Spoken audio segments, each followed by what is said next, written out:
कुंडली में कुछ ऐसे योग होते हैं जिनका शुभ परिणाम हमें पूरे जीवन मिलता रहता है, चाहे दशा कुछ भी चल रही हो। दशा अच्छी हो, बुरी हो, मध्यम हो, छठवें, 8वें, 12वें की हो या किसी भी ग्रह की दशा हो, किसी भी भाव में बैठा हुआ हो।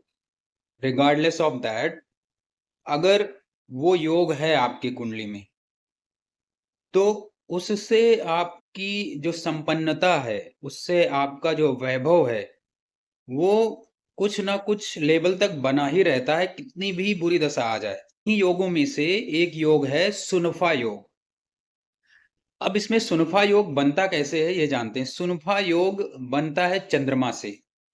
चंद्रमा से अलग ही एक कुंडली बन जाती है, जिसको चंद्र कुंडली कहते हैं। अगर लग्न कुंडली से ग्रह बलवान नहीं बैठे हैं और चंद्र कुंडली से अच्छे बैठ गए हैं, त्रिकोण में अच्छे ग्रह हैं, दशम में अच्छे ग्रह हैं, पंचमेश, नवमेश, लग्नेश अच्छे स्थिति में हैं, चंद्रमा राशि का स्वामी अच्छी स्थिति में है, तो चंद्र कुंडली ही बलवान कुंडली मान ली जाती है और उसी को कंसीडर कर लेते हैं कि यही सही कुंडली है, इसी से देखना चाहिए।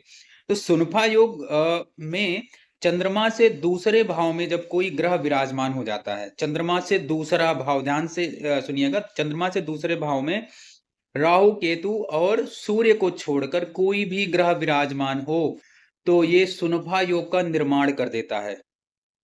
अब सुनफा योग अगर है तो व्यक्ति वैभवशाली, ऐश्वर्यवान और धन वैभव का स्वामी होता है। लेकिन वो कितना उसका बल है, उस प्लैनेट का दूसरे भाव में बैठे हुए चंद्रमा का कितना बल है, चंद्र राशि का स्वामी जो है वो कितना बलवान है, ये सब बातों पर निर्भर करता है। किसी के पास ज़्यादा धन वैभव होता है, किसी के पास कम होता है।